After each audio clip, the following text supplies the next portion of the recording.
ஒன்ன மட்டும் அவர் உடம்புல இருந்து தனியா பிரிச்சு எடுத்து தனியாளா நிக்க வச்சு அழிக்கிறேன் பாரு. பூத பிசாசே, நீ என்னடா வெளியில எடுக்கிறது? நானே வெளியில வர்றேன், நீயா நானான்னு பார்த்துருவோம்.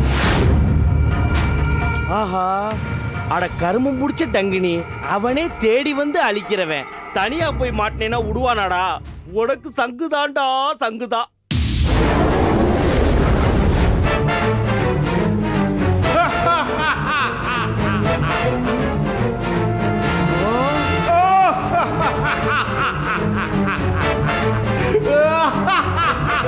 இதுவா டங்கினி? இவ்வளவு பெரிய உருவத்தை எப்படி பாலு அப்பா உடம்புக்குள்ள புகுத்தினார் எஜமா? ஐயோ, என்ன பாக்குற? நான் தான் டங்கினி வந்திருக்கேன். என் உருவத்தை பார்த்துமா உனக்கு பயம் வரல? நான் விஸ்வரூபம் எடுத்தா அதுல 1000ல் 1 பங்கு தான்டா நீ இருப்ப. என்ன மிரட்டுற? இல்ல, மன்னிச்சிடுறேன். இவரை விட்டு நீ ஓடி போயிடு. ஏன் அசுக்கு புசுக்கு? நான் போக மாட்டேன். எங்க எஜமா சொல்லாம நான் எந்த வேலையும் செய்ய மாட்டேன். நான் போக மாட்டேன், போக முடியாது. போக மாட்ட? உன்னை இப்பவே நான் அழிக்கிறேன்டா. என்ன அழிக்கிறதும் வாழ வைக்கிறதும் எங்க எஜமா ஒருத்தரால தான் முடியும். உன்னால ஒன்னும் பண்ண முடியாது. பார்க்கலாமா? பார்க்கலாம்டா.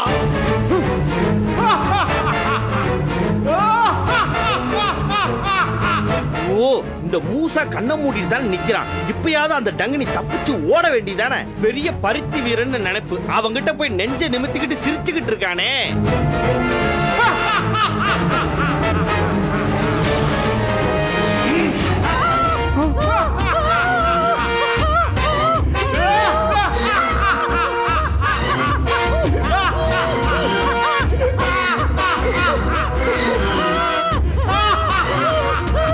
ஓஹோ, டங்கினியை யார் அடிச்சாலும் டங்கினி யார் உடம்புல இருக்கோ அவங்களுக்கு தான் வலிக்குமா?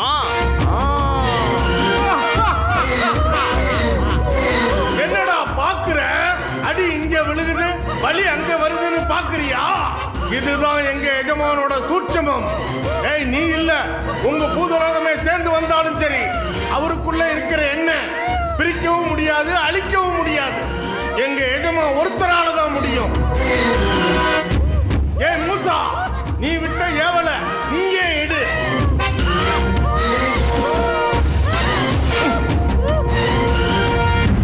ஓ, இதுல இவ்வளவு விஷயம் இருக்கா?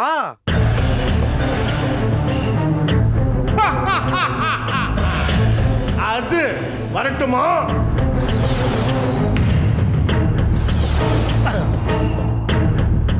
இதுக்கு மேல நாம இங்க இருந்தோம்னா நமக்கு ஆபத்தாயிடும். மண்டோரா, எஸ்கேப் ஆயிக்கடா.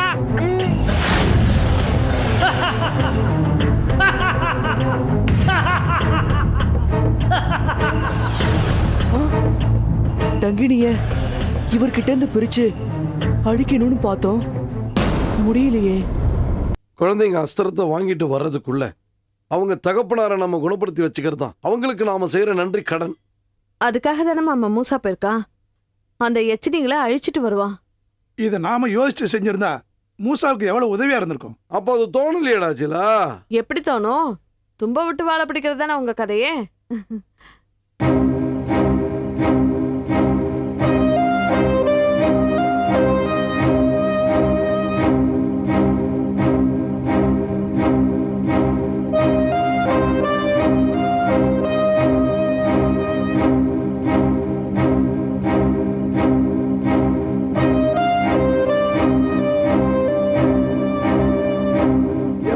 சாதனை செஞ்சுட்டு வந்து மார் தட்டிக்காததான் என் மகனுடைய குணம். எச்சரிகளை அழிச்சிட்டு வந்து எதுவுமே நடக்காத மாதிரி அமைதியா உட்கார்ந்துருக்க பாருங்க. அடக்கம். எதுவுமே நடக்காத மாதிரி இல்ல, எதுவுமே நடக்கல. அதான் உண்மை.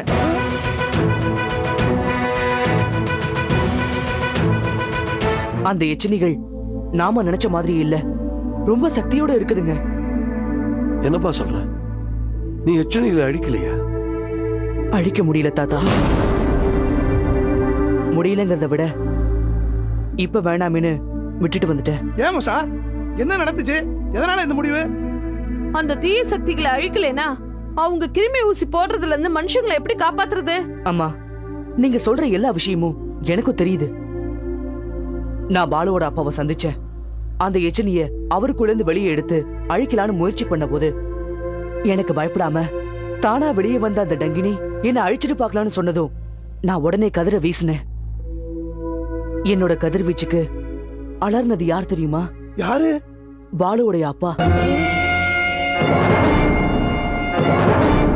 உடலை விட்டு வெளியே வந்திருந்தாலும் எச்சனியை பாதிக்கிற விஷயங்கள் அது குடியிருந்த உடம்ப தாக்குது. இந்த நிலைமையில நான் எப்படி அந்த எச்சனியை அழிக்க முடியும்?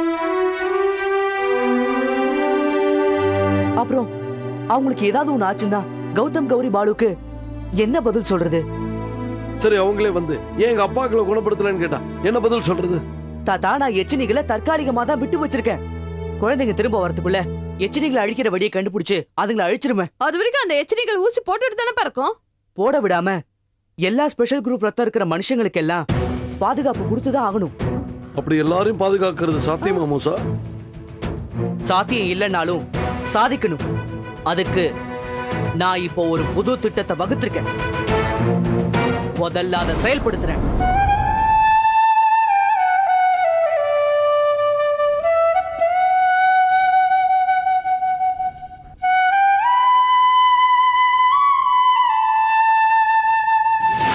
இல்லை பிரம்மதேவா, இதை விட பெரியதொரு அவமானத்தை யாராலும் நமக்கு ஏற்படுத்தி விட முடியாது. ஓஹோ, பின் என்ன தேவா? இத்தனை காலம் நடந்து வந்த இந்திர விழாவை நிறுத்தியதோடு மட்டுமல்லாமல் அந்த கௌரவத்தை ஒரு கல் மலைக்கு கொடுத்து விட்டானே. அந்த கிருஷ்ணன் சிறுவன் மட்டுமல்ல, துர்மதி படைத்தவனும் கூட. அப்படியானால் அந்த சிறுவனை தண்டிக்க வேண்டும் என்று சொல்கிறாயா இந்திரனே? இல்லை, அவன் தலைக்கணத்தை போக்க வேண்டும் என்கிறேன். இல்லையே, நாளையே நான் தான் சிருஷ்டிகர்த்தா, பிரம்மாவெல்லாம் சும்மா என்று சொன்னாலும் ஆச்சரியப்படுவதற்கில்லை. இனி யோசிக்க ஒன்றுமில்லை. நான் சொன்னபடிதான் நடக்கும். இதை நான் மட்டும் சொல்லவில்லை. வருணன், வாயு, அக்னி என யாரை கேட்டாலும் கிருஷ்ணன் கண்டிக்கப்பட வேண்டியவன் என்றுதான் சொல்வார்கள். அவன் எங்களை சொன்னது ஒரு பக்கம் இருந்தாலும் எங்களைப் போல தங்களையும் அவன் தாழ்த்தி பேசிவிடக் கூடாது என்பதே எங்கள் கவலை. அவனை என்னதான் செய்ய வேண்டும் என்பது உங்களின் நோக்கம்? அவன் பராமரிப்பில் உள்ள ஆவினங்களுக்கெல்லாம் அவனே காவலன் என வெளிப்படுத்தவே குன்றை குடையாக பிடித்துள்ளான்.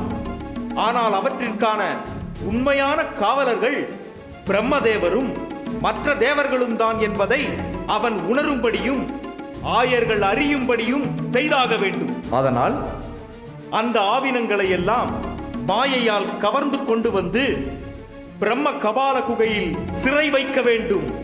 ஆயர்கள் எல்லாம் கிருஷ்ணனை வேண்ட அவன் ஓடி வந்து தேவர்களிடம் மன்னிப்பு கேட்டு மன்றாட வேண்டும். சரி, அவ்விதமே செய்யுங்கள் இந்திரனே.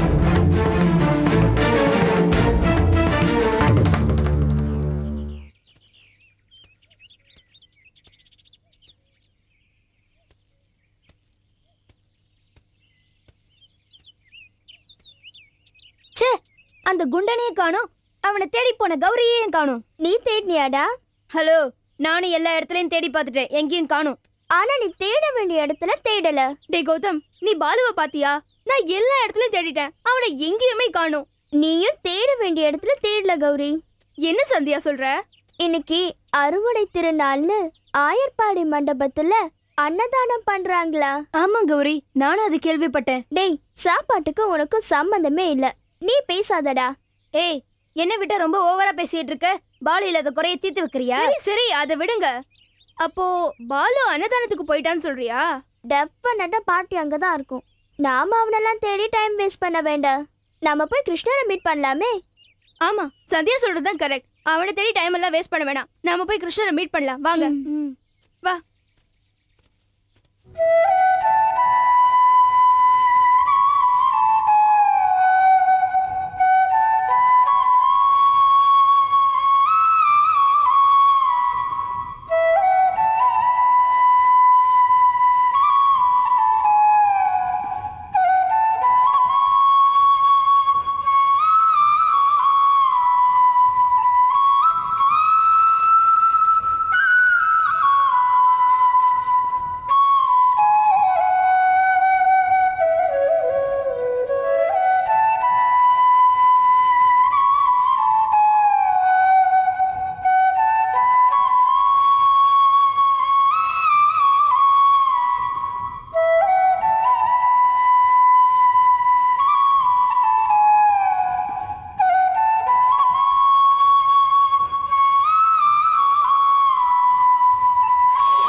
கிருஷ்ணா, திடீர்னு எல்லா மாடும் காணாம போச்சு.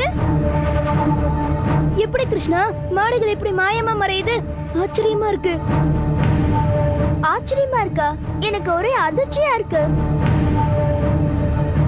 சொல்லு கிருஷ்ணா, மாடுலாம் எங்க? என்ன கிருஷ்ணா பேசாம இருக்க? மாடுகள்லாம் எப்படி காணாம போச்சு? நீ மௌனமா இருக்கிறத பார்த்தா இது உனக்கு அதிர்ச்சியாவே இல்ல போல இருக்கே. ஆயர்பாடி மக்களின் பேச்சும் மூச்சும் ஜீவனும் இந்த மாடுகள் தான். அந்த மாடுகளை காணவில்லை என்றால் அவர்கள் உயிர் உடம்பில் தங்காது. இதை நன்றாக தெரிந்த எனக்கு மாடுகள் காணாமல் போனது எப்படி அதிர்ச்சி கொடுக்காமல் இருக்கும்? ஆனா மௌனமா இருக்கியே கிருஷ்ணா. இல்லை, யோசித்துக் கொண்டிருந்தேன். இருங்கள்.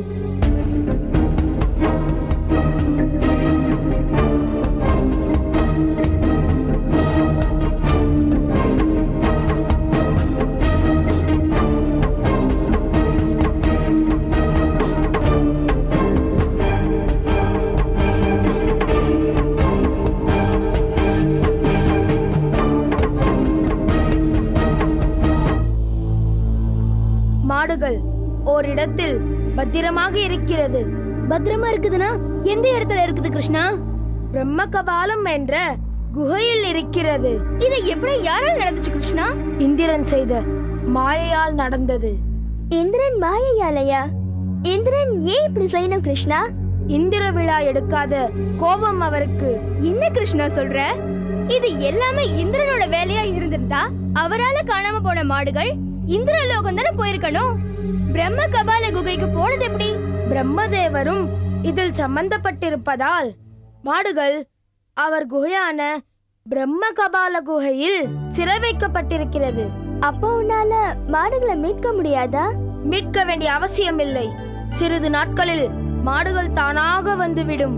சரி கிருஷ்ணா, இப்போது ஆயர்களின் ஜீவனான மாடுகள் இல்லையே, எப்படி ஊருக்குள் போவது? ஆயர்கள் கேட்பார்களே, அவர்களுக்கு என்ன பதில் சொல்வது? எப்படி சமாளிப்பது? மாடுகள் இல்லாமல் போனால் தானே பிரச்சனை. மாடுகளோடு போவோம். எப்படி கிருஷ்ணா? மாடுகள் தான் இல்லையே. இப்பொழுது ஆவினங்கள் இங்கே இருக்கும், பாருங்கள்.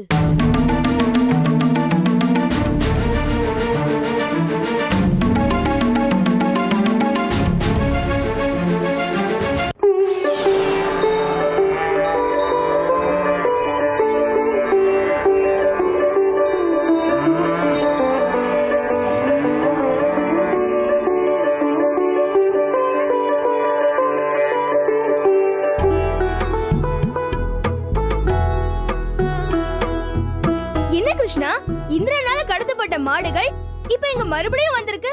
இது அதே ஆவினங்கள் அல்ல. அப்படியா? பார்த்தா அதே மாதிரி இருக்கு. அசலை போலத்தானே நகலும் இருக்கும். இவைகள் காணாமல் போன ஆவினங்களை போல உள்ள மாய ஆவினங்கள். ஆவினங்கள் இன்றி ஊருக்குள் போனால் ஆயர்களின் ஆயுளுக்கு பங்கம் வந்துவிடும் என்பதாலே மாயாவினங்களை தெரிவித்திருக்கிறேன்.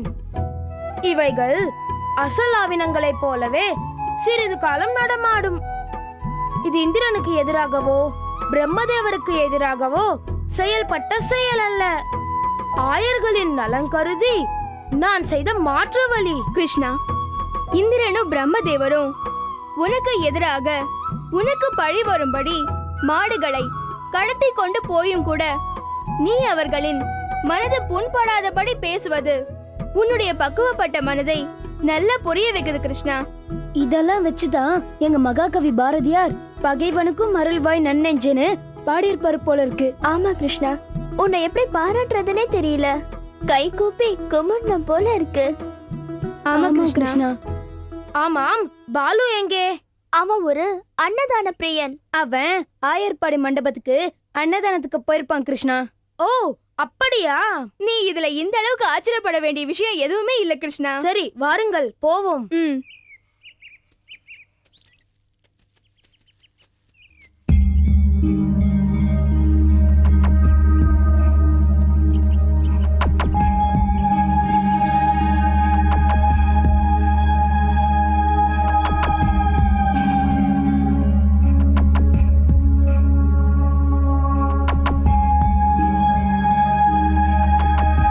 காலத்தை வென்று கானகத்துள் வாழும் காவிய சித்தர் பெருமானே, மீண்டும் மூசாவின் தாய் பூதராணி தங்களை காண வந்திருக்கிறேன். வாருங்கள், வந்து என் சந்தேகத்தை தீர்த்து வையுங்கள்.